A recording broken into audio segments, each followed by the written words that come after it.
Bon, ça va, il fait pas si froid. Et nous arrivons maintenant à une jeune femme d'une vingtaine d'années dont le corps était conservé dans la glace. On estime qu'elle a dû mourir aux alentours des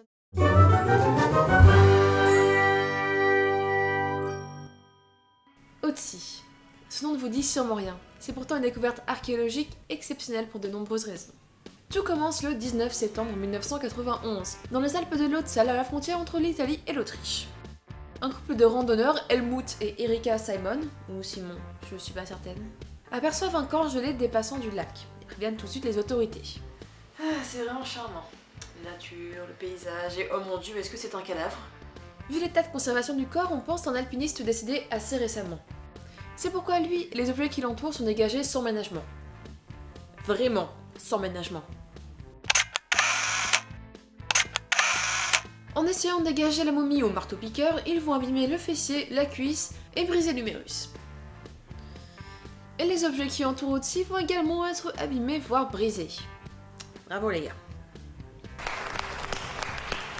Le lendemain, l'alpiniste Reinhold Messner remarque les objets archéologiques qui entourent la momie, et il estime que l'on doit se trouver face à un tyrolien, mort il y a environ 500 ans. Le corps finit d'être entièrement dégagé le 23 septembre.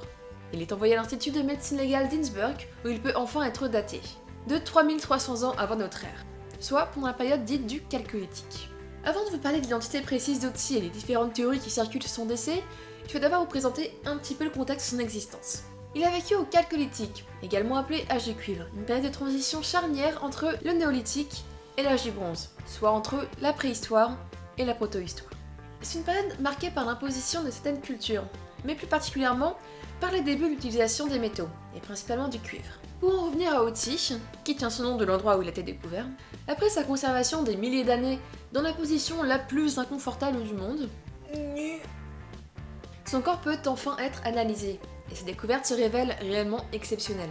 En particulier grâce à sa conservation vraiment unique, qui résulte pourtant d'un hasard. Après sa mort, il a très rapidement été recouvert de neige, c'est pourquoi une partie de son visage s'est écrasée durant la décomposition. Et celle-ci s'est produite juste avant une momification naturelle par la glace, ce qui nous permet aujourd'hui de connaître très précisément cet individu. Il s'agissait d'un homme d'environ 45 ans qui devait mesurer aux alentours de 1m60 et peser entre 45 et 50 kg, avec une morphologie athlétique. Il avait les yeux bleus et des poils découverts près de son corps indiquent qu'il portait une barbe et des cheveux longs de couleur châtain. Et il avait également les dents du bonheur. Oui, comme Vanessa Paradis, oui. Lors de son décès, son état de santé est assez mauvais. Il présente une arthrose importante ainsi que de nombreuses contusions et fractures, dont deux d'entre elles ont été réparées seulement quelques semaines avant sa mort. Il était porteur de la maladie de Lyme et dans son estomac, on a aussi retrouvé des traces de trichine. Trichine.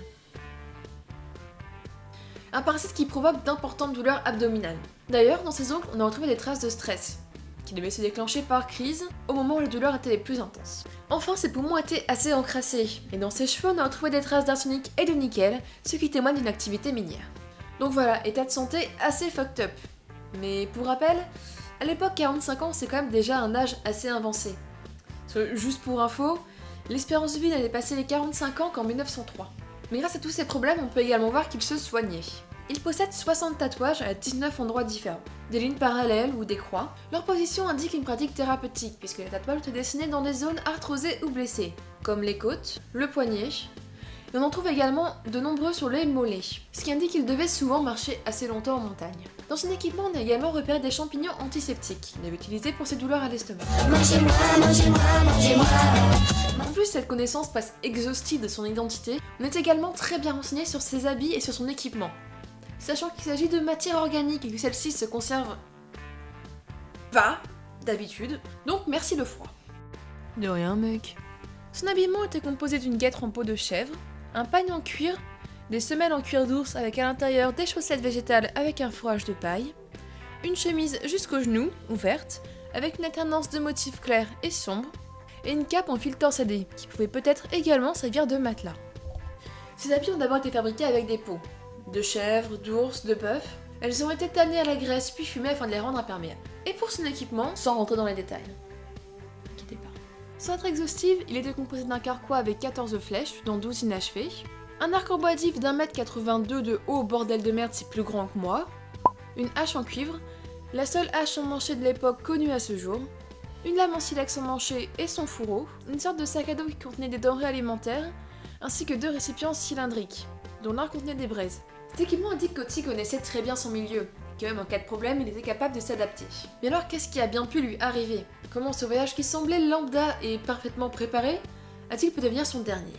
Eh ben on sait pas trop en fait. Sauf pour Libération qui était là, qui a tout vu, qui sait qu'il a été tué par un mari jaloux et qui peut le prouver. Plus sérieusement, l'hypothèse du meurtre peut être envisageable. Ouais. Du mystère. En effet, en 2001, une radio a révélé une flèche, revenant l'omoplate peu de temps avant son décès. Après plusieurs expérimentations, on estime qu'elle a été reçue de dos à 30 ou 40 mètres en contrebas du tireur. Une flèche dans le torse. Est-ce que ça pourrait être un meurtre? J'appelle ce quelque chose un crime. Crime? Eh ben en fait, on peut pas en être sûr à 100%, parce qu'il semblerait que la plaie avait déjà commencé à cicatriser lorsque Otzi est mort. De plus, un article du magazine Archaeology présente de nouvelles recherches qui suggèrent que les pertes de sang causées par la flèche auraient été assez minimes, de l'ordre d'une demi-tasse, même si l'éventualité d'une hémorragie interne reste envisageable. Pour d'autres, ces blessures, notamment à la main, sont caractéristiques d'un guerrier. Sa mort resterait d'un combat entre 2 clans, comme l'indiqueraient les traces de sang trouvées sur son poignard qui appartiennent à 4 personnes différentes. Il était pourtant équipé d'une hache et d'un arc non fonctionnels. La hache n'avait jamais été aiguisée, l'arc était non monté et il y avait quasiment que des flèches incomplètes. Il aurait pu être un membre important de sa tribu. C'est pourquoi sa sépulture aurait pu être placée intentionnellement en haut d'une plateforme rocheuse avant que son corps ne glisse. Donc pour résumer, on peut pas affirmer avec certitude la cause de son décès. Mais au-delà de ce mystère qui peut faire rêver certains journalistes, la découverte d'Otzi est une chance exceptionnelle. Cet homme dont on ne connaissait que très peu le contexte et la culture nous éclaire sa civilisation, à cette époque charnière qu'est l'âge du cuivre. Les premiers métaux sont utilisés, les artisans se révèlent habiles, l'intelligence pratique.